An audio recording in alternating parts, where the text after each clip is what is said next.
Hi, it's James Black here again with Julie Durant, and we're on the CSE's podcast today talking once more about investor relations. And we have recorded something prior to this on the basics of an investor relations program for a public company.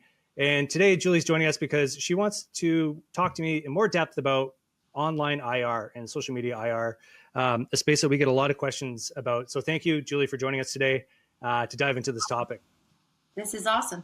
My pleasure. Our pleasure as well. Just quickly, for those who don't know you, who's Julie Durant? What's your background, and how do you help public companies? I'm the founder of a company called Market Motion Media. For just about 20 years plus, we've been helping CEOs and C-suites of publicly traded companies navigate the public markets and just improve their communications and marketing strategies. Yeah, absolutely necessary. As we mentioned in our last recording, there's thousands of public companies. How do you cut through the noise? How do you communicate the information that your company is producing through its disclosure, but also how do you engage investors, right? So it's a big part of an IR program that works is investor engagement. So we're going to talk about social media and online because, there are some nuances to working online and in social media with IR, some do's and don'ts. I think people can probably think of some bad examples. So before we convince everyone, should public companies even be on social media? Like, should they even enter the arena and do this, or is it better just to stay away? I think that's a good question. And I think a lot of companies have been staying away just because they don't quite know how to navigate it. And I actually think if you're not doing it properly or you don't have the right policies in place, you're probably best to stay away from it. But that being said, we can't ignore the growth of the retail and self-directed investor, especially since the pandemic. So there's more investors online than ever before. I think that social media can be a powerful tool for publicly traded companies and help them build relationships and interact, help them to monitor sentiment, and also avoid misinformation on their company. So really present facts and use it as an educational tool. So yeah, I think it's worth it if you put the right policies in place.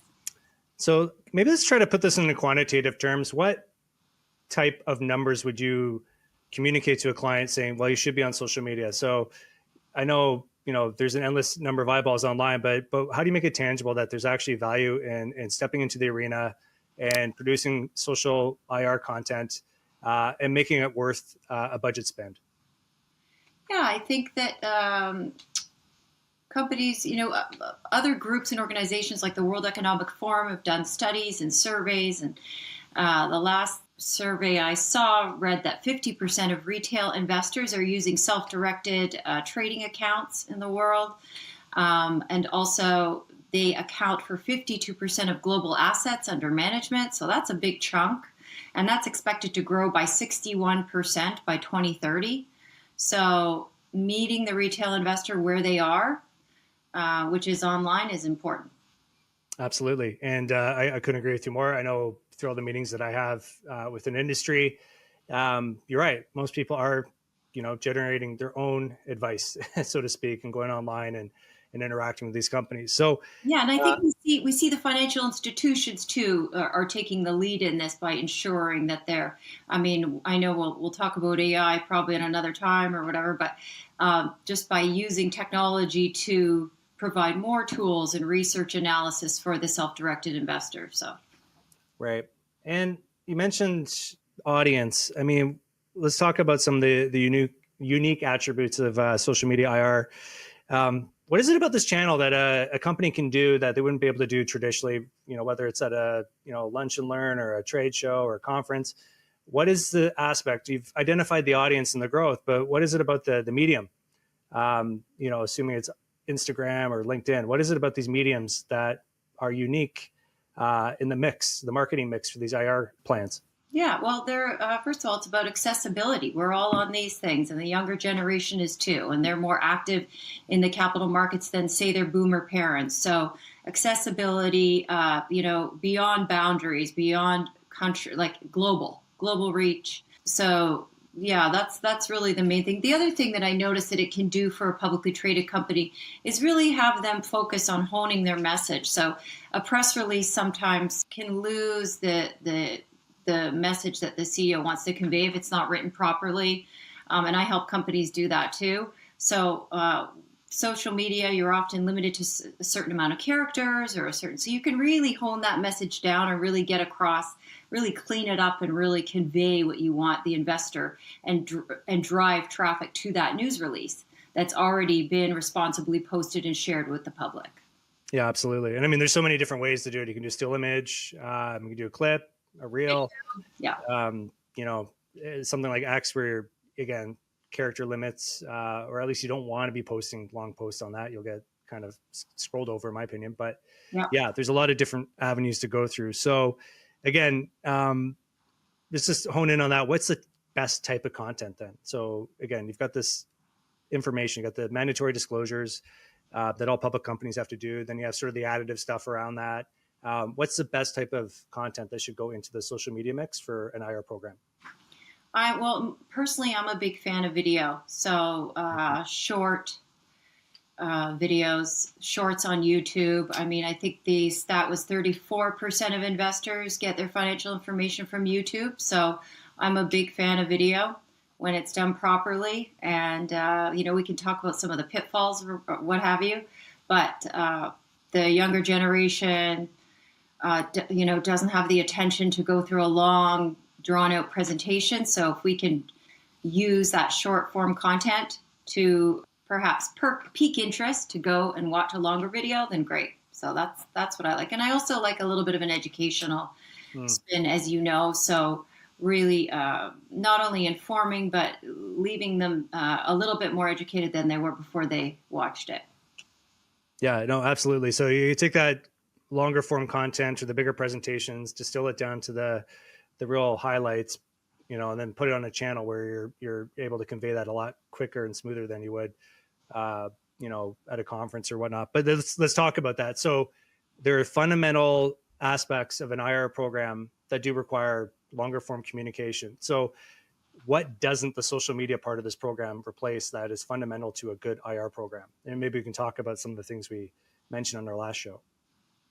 Yeah, well, first of all, it doesn't replace all the regulatory requirements you have. So we know that, right? So make sure that anything that you're sharing on social has already been shared through proper channels and news releases and so on and so forth. And that's a big thing. I mean, we saw that played out with, Tesla and Musk 6-7 years ago when he tweeted he was taking the company private, and that cost him a hand slap and a fine from the SEC of $20 million. Plus, it also confused a bunch of shareholders that sued him for $20 million. So we want to avoid all of that. So just making sure that everything's already been, in compliance.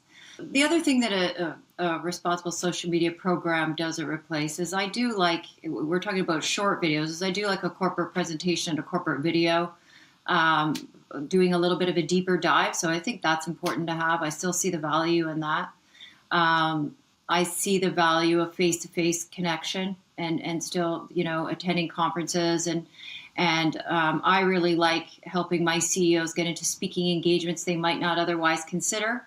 So positioning them as thought leaders, because many of them are. They're also running operationally a company, right? In parallel tracking the publicly traded company and the private company. So they're usually experts in the private company that they've taken public, right? So positioning them as a thought leader, I don't think this is going to replace that. I think it can enhance it though and be a tool for it too.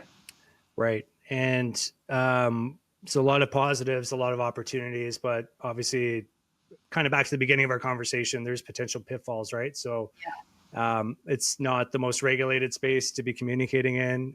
People can repurpose your content. They can comment on it. Like there's some moderation that's obviously required. So from that perspective, what are some of the common pitfalls that should be thought out before even touching social media with your IR program? Yeah. I think that's a good point to highlight. I think, first of all, just the lack of controls and procedures around your social media. So I've seen things like CEOs using their own personal social media channels. I would not recommend that. I think it would be a really good, and it doesn't have to be. I understand that sometimes budgets and staffing is not as big as a large cap, but having a couple of your C-suite managers or VPs that form a little bit of a committee around who approve social media content prior to it going out, who maybe even drafts some of it, and then it's passed on to experts who kind of know the median, let's say. But the other thing I've seen too is the social media aspect being passed on to third parties who may not understand the nature of the business. So things like not, mispronouncing nomenclature for geology or mining, that's really important to get right. Understanding the business. So I think those are kind of cautionary tales. Yeah, we had a presentation with Shiro a few months ago, and they talked about terminology, and one in particular that stood out was bonanza grade, which there's always arguments on both sides if it should be allowed or not. But okay, and we always touch on this one because it's unavoidable, but artificial intelligence. So have you seen this trend play out in the online social space? And I know from my perspective, I'm starting to see people use imagery manipulation and sometimes stuff that is clearly copyright violations. Yeah. So again, there's an opportunity there to reduce workflow and create compelling content, but I also see a lot of risk as well. So what are your thoughts on the AI space and how that's being used in social media? Yeah, I think that I agree with you. I think we have to be cautious with it. I think that it's not quite there yet, maybe. I think we have to watch for things like, and just to use AI language, hallucinations, or just outputs that aren't correct. If we're using chatbots for IR, but I think that, I don't know that I would rely on it as an analysis tool yet. I would leave that to the experts, like the Forex trading platforms or the exchanges or something like that. But I think, lack of human controls around chatbots could be a problem. So just to proceed with caution, there are advancements being made that are mitigating some of the risks, and it can be a critical tool for understanding market dynamics and predicting future trends. But just proceed with caution and move forward with some more education, or let it play out a little further, I would say. But yeah, I mean, we can't deny that even in the short history that we've had with the large language models, it's improved considerably. I know maybe for those watching, running a public company or IR program, I mean, reducing workflows dramatically on copywriting, right? For example, yeah. But it's your point. It all has to start from kind of a human voice. So like using it to originate content, super dangerous in my opinion. But taking the approach that, if I did an interview or you did an interview or CEO does an interview, transcribing that, getting a good, reliable transcription process. 100%. And improving grammar, tools like Grammarly have been using it.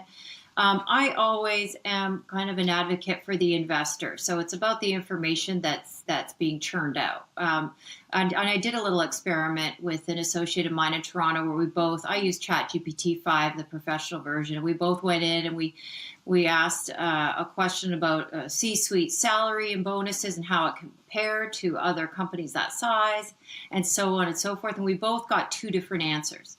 So I think to rely on it, like you say, is your first, to do your job would be a mistake at this point. But I think as an enhancement tool, it can be positive. Yeah. And the story is not totally written on that. Okay. So addressable or actionable suggestions, I should say. For companies that are not there yet, haven't opened up any social media accounts, haven't done any social IR, maybe what's the first best step for them to consider when they want to jump into the arena? And I think, again, we've established that for the self-directed investor, it's almost non-negotiable. You get to have some sort of presence online on social media with the IR. So where would you start? I would start with just implementing some controls and procedures. So, accountability, a couple people with in-house that are responsible for it. And I would also begin my social media program in-house. And I would be consistent, and my content would be considered. So twice a week, just for example, is what I recommend to my clients on the channels that they want, on LinkedIn, Facebook, on X, on YouTube, and start something in-house and have those controls and procedures in place. And of course, be responsible with the information you're sharing, that it's already been shared publicly. And then, enjoy and have fun, and produce videos. And I love when companies do really powerful and responsible video content in-house, or they have the CEO that's speaking at an engagement, and they then turn that and use social media to show the CEO engaging with investors at an event. I think it can be awesome. Yeah, the amplification is incredible. And so again, I love your suggestion. Controls, get it going. Just from my own perspective, if you're not on LinkedIn and you're running a public company, please get on there, because every time we do content with you, we want to make sure that we can link it. It's a professional network. It's kind of like a safe space in a way, because everyone there has sort of qualified themselves to be a professional. Because there's not a lot of value on there if you're not, to be honest. If you're just, again, I don't think it's a massive investor audience on there unless you're considering your B2B space, peer investors, and there are bankers and stuff like that on there. But again, LinkedIn is a great place to start. And again, just duplicate things that you're already doing on that platform and just make your company visible there, and then carry forward. It doesn't have to be a daily thing. I think it can be this big to do, right? And management of publicly traded companies are busy, so it doesn't have to be a big to do. It can be, like I said, consistent, considered messaging. You can plan it out ahead of time within reason. But the nice thing is that it can be used and triggered in a really timely way to inform investors. So. Yeah, 100%. Okay, well, Julie, that's all I have for today, but I think this is a great starting spot for those who watched our first episode of this on IR. Now you've got this episode as kind of a part 2, and I'm certain there'll be a part 3 and part 4 and onward. But again, Julie Durant, Market Motion Media, talking about online social media, IR, do's and don'ts. I'm James Black from the Canadian Securities Exchange. And again, thank you for watching, and we'll hope to see you on the next one. Thank you so much, Julie. Thanks, James.